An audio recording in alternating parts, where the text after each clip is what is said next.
로마서 10장 10절에서 21절 말씀까지 81쪽입니다.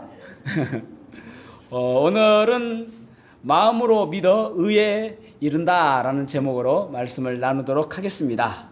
자, 로마서 10장 10절 말씀 같이 읽어보도록 하겠습니다. 시작.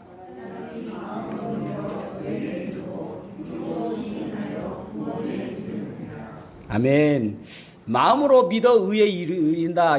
마음으로 믿고 입으로 시인한다. 그렇게 말씀하고 있죠. 시인한다라는 단어가 헬라어로 호몰로게오라는 단어입니다. 호몰로게오라는 단어는 동의한다, 또 계약하다, 뭐 여러 가지 단어의 뜻이 있습니다. 인정한다, 뭐 그런 뜻도 있고, 고백하다라는 뜻도 있고. 그런데 우리가 생각할 때에, 그러면 입으로 시인하면 구원받는 것인가? 마음으로 믿어 의에 이르고, 입으로 시인하여 구원에 이른다. 그렇게 말씀하고 있는데, 그러면은, 입으로만 내가 믿는다라고 시인하면은, 그것이 구원인가? 의아하게 생각할 수 있잖아요. 그죠? 우리가 많은 사람들한테 물어보면은 어떤 사람들은 내가 믿는다라고 이야기하는데 사실은 그렇지 않은 경우도 있습니다. 그러니까 이것은 무엇인가 하면은 마음으로 믿는 그 내적 표현이 있고, 그리고 마음으로 믿는 것이 먼저 시작되어지고, 그리고 입으로 시인하는 것이 따라오는 것입니다. 다시 말씀을 드리자면은 마음으로 믿는다는 것은 뿌리입니다. 뿌리. 그래서 마음으로 믿는 것이 중요한 것입니다. 말로만 한다고 해서 믿는 것이 아니죠. 그래서 마음으로 믿고 의에 이르고, 그리고 입으로 시인해서 구원을 받는다. 그렇게 말씀하고 있습니다. 그러니까 입으로 시인하는 것은 많은 사람들에게 내가 예수님을 믿는다라고는 외적인 표현이고, 사실은 믿음이라는 것은 마음으로 믿는 것이죠. 내 마음으로 예수님을 내 구주로 믿는 것, 그것이 결국은 의에 이르고 구원받게 되진다라고 말씀하고 있는 것입니다. 그래서 뿌리와 열매다라고 생각하시면 될 것 같습니다. 그 다음에 이제 11절 말씀 읽어보겠습니다. 11절 시작.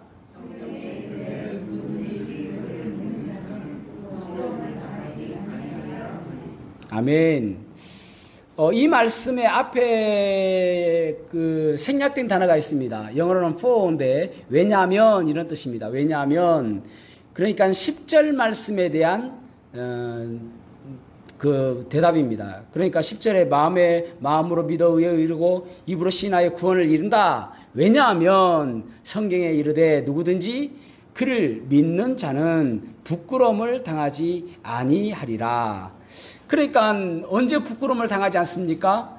그리스도의 심판대 앞에 섰을 때에, 그러니까 백보자 심판 앞에 섰을 때에, 그때에 부끄럽단 말이죠. 왜냐하면은 그 모든 것들은 예수님께서 우리가 구원받았을 때 우리는 다 덮어두시고 제거해 버리시잖아요. 그래서 우리를 정죄하지 않는다라고 말은 죄로 인정하지 않는다라는 말이거든요.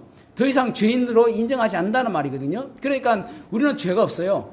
하나님께서 보실 때는 너 죄인 아니야, 의인이라고 이렇게 칭의해 주셨단 말입니다. 그런데 백보자 심판 앞에 섰을 때는 거기에 있는 사람들은 한 명도 구원받은 사람이 없잖아요. 그 사람들은 다 부끄러운 거예요. 자기의 옛날 일들이 부끄럽고, 옛날에 했던 일들이 부끄럽고. 여러분, 우리의 행위를 생각하면은 부끄러움밖에 없는 거예요. 그러니까 예전에 제가 한두 번 이야기했던 것 같은데, 옛날 제가 어렸을 때의 전도지 가운데 뭐가 있었냐면은, 죽으니까 영어관에 이제 데려가요. 만화 전도지입니다. 영어관에 데려가가지고 내가 일평생 동안 살았던 모든 것들을 보여줘요. 재밌겠죠? 옛날에 무슨 일 했는지, 또 아무도 안 봤을 때에 다 두리번 해가지고 뭐 했던 거 다 보여준단 말입니다. 근데 그거 보고 참 내가 잘 살았구나, 떳떳하다, 그렇게 이야기할 사람이 어디 있겠습니까? 다 부끄럽죠. 그런데 하나님께서는 우리가 예수 그리스도를 믿는 그 즉시 그 부끄러운 것들을 기억지 않으시기 때문에 우리가 하나님 앞에 서는 것이죠.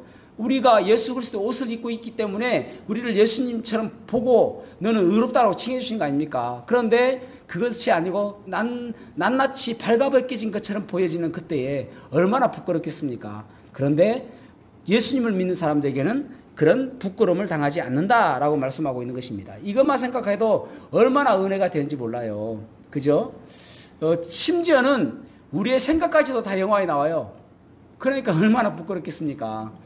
자, 그 다음에 이제 12절에서 13절 말씀 읽어보겠습니다. 12절에서 13절 시작.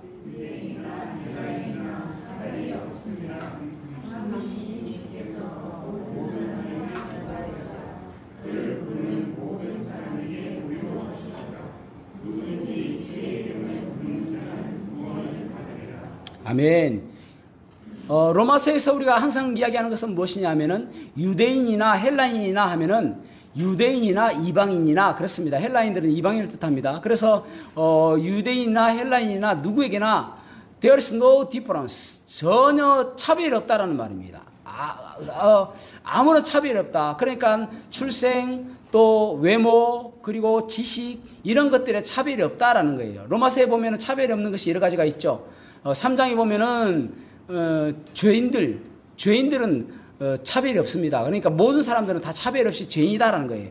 모든 사람은 다 차별 없이 죄인이다. 그리고 우리가 의롭게 되어지는 것, 예수 그리스도를 통해서 의롭게 되어지는 것도 차별이 없다라고 말씀하십니다. 그러니까 어떤 사람이든 오직 예수 그리스도만 믿으면 구원받는다. 차별이 없다라는 말이죠. 그러니까 그런 차별이 없는 것. 지금 여기서도 누구든지 주의 이름을 부르는 자는 구원을 받는다. 그렇게 말씀하고 있습니다. 누구든지 주의 이름을 부르는 자는 구원을 받으리라. 아멘. 그렇게 말씀하고 있죠. 이 말씀은 요엘 2장 32절 말씀에 나옵니다. 요엘 2장 32절 말씀. 그리고 이제 사도행전에도 보면은 2장에 보면 나오죠. 이 사도행전 2장에 보면은 또 나오고 사도행전 2장 21절에도 나옵니다. 베드로가 이제 이 말씀을 인용을 하지 않습니까? 이 말씀의 원래의 1차적인 말씀은 무엇인가 하면은 요엘서는 7년 환란기 때의 이스라엘 백성들을 관한 이야기입니다. 그러니까 7년 환란기가 끝났을 때에 누구든지 주의 이름을 부르는 자는 구원을 받으리라고 하시는 말씀은 유대인들에게 하는 이야기입니다. 지금 사도행전 2장 21절도 모두가 다 유대인들이 든 사람들이, 그러니까 그 유대인들에게 하는 이야기가 너희들이 주의 이름을 부르는 자는 구원을 받는다라고 이야기하고 있는 것입니다. 그러니까 이 7년 환란기 끝부분에 주님께서 재림하실 때에 아멘 주 예수여 오시옵소서라고 이야기하며 주의 이름을 부르는 자, 그런 사람들은 모두가 다 구원받는다라는 것입니다. 그러니까 이제 좀 더 자세하게 이야기를 하자면은 요엘서에서는 여호와를 부르는 자는 구원을 받는다. 그렇게 말씀하겠습니다. 여호와를 부르는 자는. 그런데 베드로는 사도행전에서는 주의 이름을 부르는 자는 그렇게 말씀하고 있고, 또 로마서에서 또 바울은 이것을 주의 이름을 부르는 자는 그렇게 말씀하고 있습니다. 그러니까 무슨 말인가 하면은 여호와 하나님이 곧 예수 그리스도다라는 말이에요. 그러니까 이 사도행전을 들었을 때에, 사도행전에 그 많은 유대인들이 들었을 때는 이거 참남한 일입니다. 아니, 자기들이 못 박아 죽인 예수님이 그 여호와 하나님이다라는 거예요.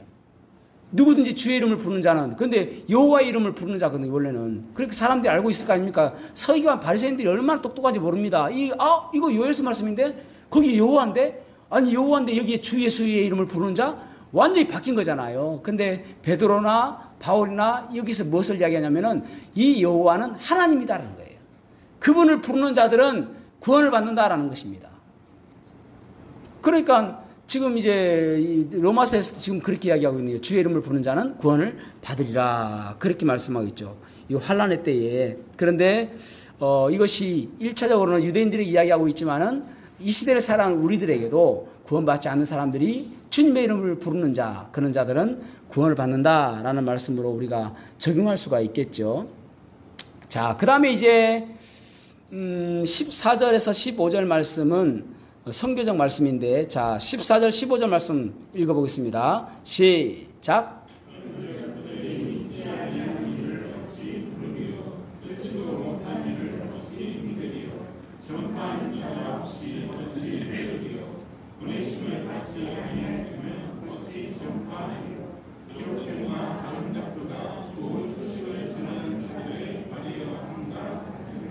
아멘.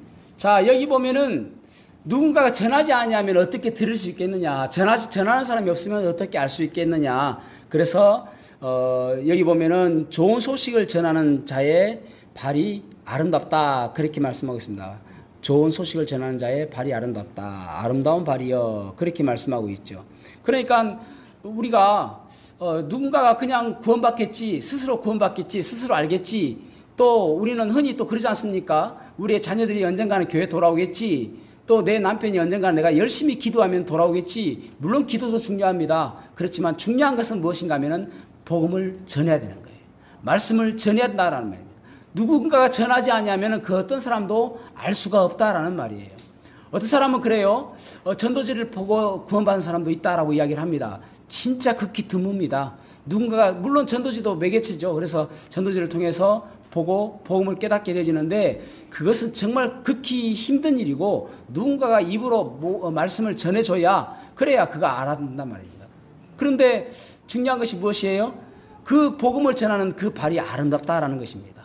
어떤 선교사님이 그렇게 고백해요. 나는 외모가 출중하지 못합니다. 그리고 나는 성격도 좋지 않습니다. 나는 똑똑하지 않습니다. 나는 지식도 많지 않습니다. 그런데 나에게는 아름다운 발이 있습니다. 여러분, 그 아름다운 발이 여러분들에게 있기를 축복합니다. 우리에게 그런 발이 있어야 되죠. 복음 전하는 사람들의 발은 아름답다라고 주님께서 말씀해 주시는 거예요. 그만큼 좋은 일이 없다라고 말씀하시는 것이죠. 자, 그러면서 16절 말씀을 읽어보겠습니다. 16절 시작.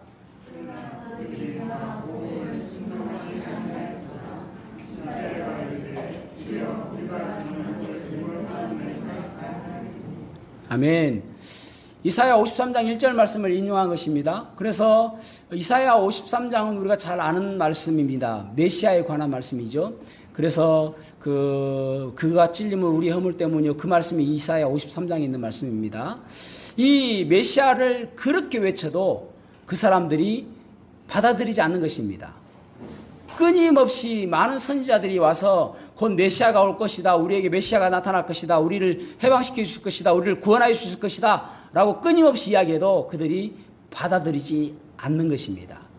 급기 하나님께서 자신의 독생자들 예수 그리스도를 그들에게 보내주셨음에도 불구하고 믿지 아니하고 받아들이지 아니하고 그분을 십자가에 못 박았습니다. 그러니까 지금 그들이 아무리 이야기해도 받아들이지 않았다라고 지금 말씀하고 있는 겁니다. 그래서 고린도 후서 4장 3절에 보면은 만일 우리의 복음이 가리웠으면 망하는 자들에게 가리워진 것이다. 그렇게 말씀하고 있습니다. 그러니까 망하는 자들에게는 아무리 이야기해도 복음이 가려진 것처럼 보여진다라는 것이죠. 고린도전서 1장 18절에도 보면은 십자가의 도가 멸망하는 자에게는 미련한 것이요 구원을 받는 자 우리에게는 하나님의 능력이라. 아멘. 그러니까 멸망하는 자들, 구원받지 않은 사람들에게는 십자가의 도를 아무리 이야기해도 귀에 안 들어온다라는 것입니다. 복음을 아무리 이야기해도. 그래도 우리가 해야 될 일이 무엇이에요? 복음. 복음은 무엇입니까? 고린도전서 15장 말씀처럼 그분께서 우리의 죄를 위해서 십자가에 달려 돌아가셨다가 묻혔다가 3일 만에 부활하시고 다시 오실 것이라는 것을 믿는 것, 그것을 이야기하는 것, 그것이 복음이다라고 말씀할 수 있는 것이죠. 그래서 어떻게 믿을 수 있는가를 말씀하고 있는데 17절 말씀 읽어보겠습니다. 10장 17절 시작.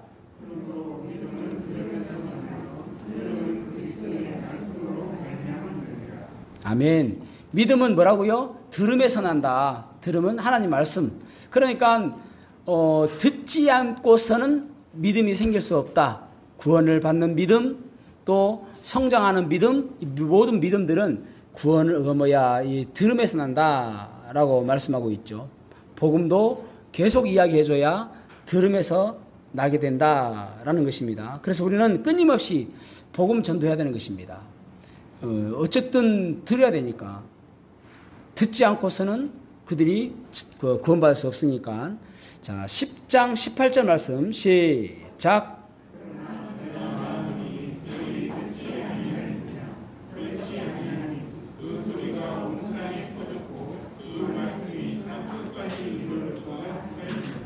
아멘. 듣긴 들었는데 반응하지 않았다라는 것이죠. 유대인들도 끊임없이 그들은 들었습니다. 선지자를 통해서 또 보았죠. 예수 그리스도를 보았죠. 그럼에도 불구하고 그들은 받아들이지 않았습니다. 그러니까 그렇다고 해서 그들이 나중에 하나님 만났을 때에 우리는 하나님에 대해서 들은 적이 없습니다. 우리는 하나님에 대해서 알 수가 없었습니다. 라고 못한다는 것입니다. 왜 그렇죠? 우리가 흔히 이제, 교리 성경부 할 때에 이제 교리 성경부도 홈페이지에 넣을 거예요. 게시판을 만들어가지고 이제 요청을 했는데, 설교에 현재 주일 설교, 그 다음에 수요일 설교, 그 옆에 교리 설교 해가지고 교리 성경부를 따로 만들어서 이제 올리려고 생각하고 있습니다. 어쨌든 이제 교리에서 보았을 때에, 특별이라는 말이 들어가면은 뭐라고 그랬죠? 그리스도인들에게 향한 것이다. 계시, 특별 계시는 그리스도인들에게 주시는 계시다. 섭리, 특별 섭리는 섭리도 일반 섭리가 있고 특별 섭리가 있는데 특별 섭리는 그리스도인들에게 주시는 것이다. 그런 이야기를 했죠. 하나님께서 하나님을 드러내시는 것을 계시라고 말씀을 드렸습니다. 계시, 하나님을 나타내고 드러내시는 것. 그런데 특별 계시는 성경을 통해서 우리에게 하나님을 나타내 보여주시는 것이고, 일반 계시는 여러 가지를 통해서 우리에게 보여주시죠.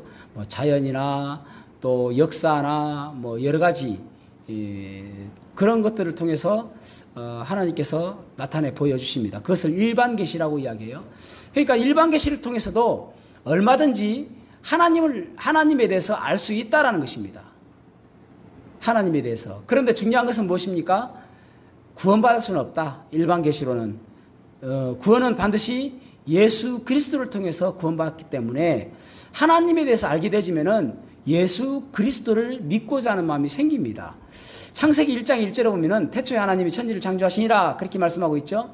태초에 하나님이 천지를 창조하시니라 그렇게 시작되어진 것을 믿으면은 뒤에는 자연스럽게 믿기게 되집니다. 그것부터 안 믿기는 거예요. 사실은 안 믿는 사람들은 고개를 갸우뚱합니다. 안 믿는 사람들은 구원받지 못한 사람들 그것부터 안 믿습니다. 태초에 하나님이 이 세상을 하나님이 창조하셨다라고 하면은요 뒤에 다 믿깁니다. 그런데 그것부터 안 믿기는 거예요. 어떻게 세상이 이렇게 창조되는가?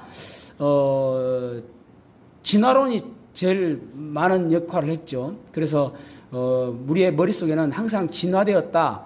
그런 것 때문에 이제 잘 안 믿기는 거 아닙니까? 대부분 그렇습니다. 그래서 태초에 하나님이 천지를 창조하신 이것만 생각하면 되는데 그거 창조를 어떻게 할 수 있다고요? 일반 계시를 통해서 할 수 있다. 자, 시편 19편 1절에서 4절 말씀 읽어보겠습니다. 시편 19편 1절에서 4절 시작.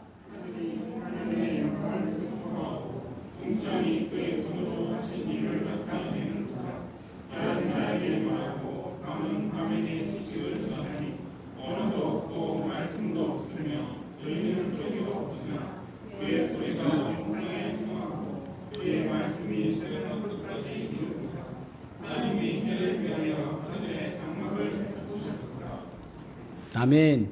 그러니까 세상 모든 것들을 바라보면은 이게 우연히 생겼다고 볼 수 있을까라는 생각이 들지 않습니까? 그러니까 생명체를 보면은 진짜 신기하죠. 사람의 인체를 보면 신기하지 않습니까? 의사들도 그래요. 뼈가 부러졌으면은 자기들이 붙인다고 이야기하잖아요. 거기에 딱 갖다 놓으면은 지가 스스로 붙는다는 거예요. 지가 스스로 붙는 게 아니라 하나님께서 인간을 그렇게 만들어 놓으신 것입니다. 그래서 옛날에 보니까 자연 치유력이 있다라고 이야기를 많이 하더라고요. 인간에게 자연 치유력. 그래서 대체 치료법 이런 것들도 많이 발달했고 그렇지 않습니까? 꽃들한테 물어보세요. 너 누가 만들었어? 그러면은 하나님 할 거예요. 우리가 못 알아들어서 그렇지. 강아지들한테 물어보세요. 너 누가 만들었어? 그러면 하나님 그럴 거예요. 우리가 못 알아들어서 그렇지. 해는 낮은 해에게 말하고 우리 하나님 만들었다. 또 밤은 달에게 말하고 하나님이 모든 걸 만들었다. 그렇게 이야기한다는 것입니다. 그러니까 이런 것들을 바라보면은 이게 우연히 생겼다라고 볼 수가 없는 것이죠. 여러분 과학이 아무리 발달해도 못 만드는 것이 있습니다. 과학적으로 만들 수 없는 것이 있습니다. 뭘까요? 두 가지만 이야기해 볼게요. 엄청 많죠. 여러 가지 있죠. 공기도 못 만들죠. 그런데 두 가지, 물, 또 피 절대 못 만듭니다. 아니 과학이 엄청 발달해가지고 피 만들 수만 있으면은 누가 빈혈기가 딱 있습니다. 그러면 비 딱 한 드럼 갖고 와가지고 이것 좀 마셔. 좀 마시고 또 남으면 선지국 끓여 먹고 그러면 되겠죠? 네, 피 못 만듭니다. 피는 생명이라고 하지 않습니까? 그래서 피채 먹지 말라고 하잖아요. 생명이니까. 피는 하나님밖에 만들 수가 없는 거예요. 그리고 피가 또 사람 피하고 동물 피하고 똑같이 빨간데도 못 써요. 그죠? 신기하잖아요. 그런 거 보면은. 그런 것들이 하나님께서 창조하셨기 때문에 그런 것입니다. 누가 인위적으로 또 자연적으로 생긴 것이 아니라 그런 것들을 볼 때에 하나님이 계시구나. 그것을 바라보면서 너 하나님 없다라고 이야기할 수 없다라는 것입니다. 그런 것들을 보면은 하나님이 있다라고 생각되어지고 그리고 창세기 1장 1절이 믿어지게 되어지고 그리고 이어서 예수 그리스도 믿게 되진다라는 것이죠. 자, 그러면서 이제 10장 19절에서 21절 말씀 읽어보겠습니다. 19절에서 21절 시작.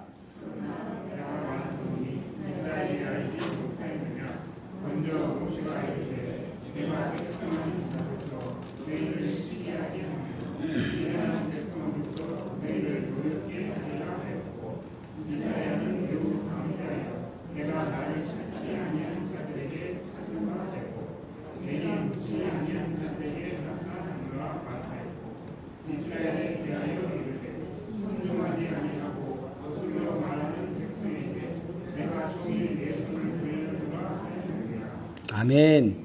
여기 보면은 모세가 이방인을 두 가지로 표현하고 이사야가 이방인을 두 가지로 표현합니다. 모세가 표현한 이방인은 어떤 사람인가 하면은 백성 아닌 자들 그것이 이방인입니다. 그 다음에 두 번째로는 미련한 백성, 이것이 이방인입니다. 미련한 백성. 그들이 생활 때는 미련하거든요. 유대인들이 생활 때에. 그 두 가지가 이방인이고 또 이사야가 이야기할 때는 나를 찾지 아니한 자들, 이방인입니다. 그 다음에 내게 묻지 아니한 자들, 이방인입니다. 그 이방인들을 결국은 하나님께서 들으셔서 그들에게 이스라엘 사람들로 하여금 시기하게 만들고 노엽게 만들었다라는 말입니다. 무슨 말이죠? 자기들은 자기들이 하나님의 선미라고 믿었습니다. 자기들만이 하나님께서 축복하신다 믿었습니다. 자기들만 구원받는다고 생각했습니다. 그런데 이방인이 구원받는 거 보고 자기들이 시기심이 생기고 또 노여운 분이 난다라는 말입니다. 그런 이방인들을 구원하심으로 인해서 이런 것이죠. 저희 집에 3명의 아들이 아니 2명의 아들과 한 딸이 있습니다. 3 자녀가 있습니다. 그런데 제가 어느 날 이제 거시기 가지고 데려온 아들은 아니고 얘도 잘 들여야 돼요. 보육원 가가지고 애를 한 명 데리고 왔습니다. 입양을 했어요. 그래가지고 우리 애들한테 앞으로 얘를 너희 동생으로 생각하고 잘 지내라, 사이좋게 잘 지내라 이렇게 했습니다. 그런데 얘들은 3명은 친아들이고 1명은 이제 양자잖아요. 근데 얘들은 뒷전에 맨날 얘만 내가 막 맨날 잘해주고 있는 거예요. 이뻐하고 막 맨날 어디 데리고 놀러 나가고 너희들 여기 있어 집 지키고 있어라 집에서 조용히 있으라 하고 얘만 데리고 맨날 놀러 다니고 맛있는 것만 얘만 사주고 그런다고 치십시다. 그러면은 얘들이 어떻겠어요? 야 진짜 아버지 천사시구나 잘하시네. 와 우리 아버지 진짜 박수 쳐줘야 되겠다. 그러겠습니까? 화나고 분내고 막 시기하지 않겠습니까? 그와 똑같단 말입니다. 이스라엘 백성들은 오직 하나님은 자기들만 향하는 하나님이라고 생각했습니다. 자기들이 하나님이라고 생각했어요. 근데 이방인들이 구원받고 이방인들이 하나님께 쓰임받는 거 보면은 시기심이 있다라는 말입니다. 그럼에도 불구하고 중요한 것이 무엇인가 하면은 21절에 이렇게 말씀하고 있잖아요. 순종하지 아니하고 이 순종하지 아니한 자들은 이스라엘 사람들입니다. 유대인들 순종하지 아니하고 거슬려 말하는 백성에게 이스라엘 사람들입니다. 내가 종일 내 손을 벌려놓으라 하였느니라. 아멘. 이 말씀은 무슨 말인가 하면은 그럼에도 불구하고 너희들이 나에게로 돌아오기를 그렇게 기다리고 있다. 손 벌려서 빨리 와라 빨리 와라. 내 품에 안겨라라고 기다리고 있다. 그런 말입니다. 결국 이스라엘 백성들이 나중에 이제 주의 이름을 부르는 자들이 생긴단 말입니다. 그러니까 빨리 와라라고 이야기하는 거예요. 빨리 와라. 마치 탕자가 이제 집을 떠나고 아버지는 매일매일 탕자를 기다립니다. 그래서 문도 거르지 않고 그리고 집 앞 나무에 다 흰 손수건을 붙여놓고 묶어놓고 아들아 언제 오냐? 빨리 와라. 아버지가 보고 싶다. 그렇게 기다리는 하나님 아버지의 모습입니다. 그러니까 빨리 돌아오라는 것이죠. 그러니까 이스라엘 백성들을 너희들이 시기하고 질투하고 분낼 필요 없다. 빨리 하나님 품으로 돌아와라. 그러면 하나님께서 너희들을 꼭 안아주실 것이다 라는 말입니다. 여러분, 우리가 생각할 것이 여러 번 이야기하지만 9장, 10장, 11장은 이스라엘 백성들을 향한 말씀입니다.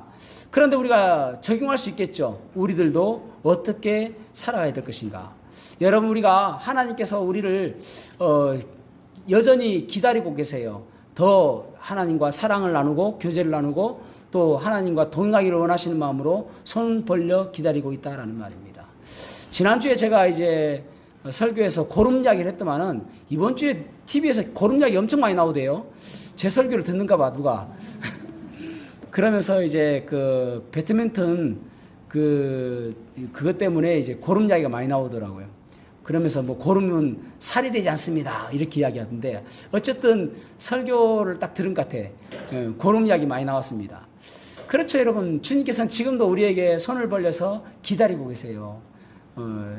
그 나와 막혀 있는 벽들 다 제거하고 나와 멀어져 있는 것들 다 제거하고 싸늘하고 식어져 있는 네 가슴 다 제거하고 주님께로 와라. 그리하면 내가 너를 꼭 안아주겠다 라고 말씀하시는 것입니다. 지금도 기다리시는 그 주님 바라봐야 됩니다. 그래서 이 땅에 살아가면서 그냥 어영부영 그럭저럭 어슬렁저슬렁 어슬렁어슬렁 그렇게 살아가는 것이 아니라 뜨거운 믿음을 가지고 살아가야 됩니다. 주님께서 그걸 기다리시는 것이죠. 그래서 나와 더욱더 사랑을 나누자라고 말씀하시는 것입니다. 결국은 여러분, 우리가 아가서의 말씀은 그리스도인과 그리스도와의 사랑을 이야기하는 것이잖아요. 2차적으로는 적용점에서 그런 사랑을 나의 사랑하는 자여, 나의 어여쁜 자여라고 이야기하시는 그 주님의 음성을 드려야 됩니다. 주님께 돌아와서 주님과 더욱더 밀접한 관계를 맺고 주님께서 기뻐하시는 모습대로 살아가는 그런 저와 여러분이 되기를 주님의 이름으로 축복합니다. 기도하시겠습니다.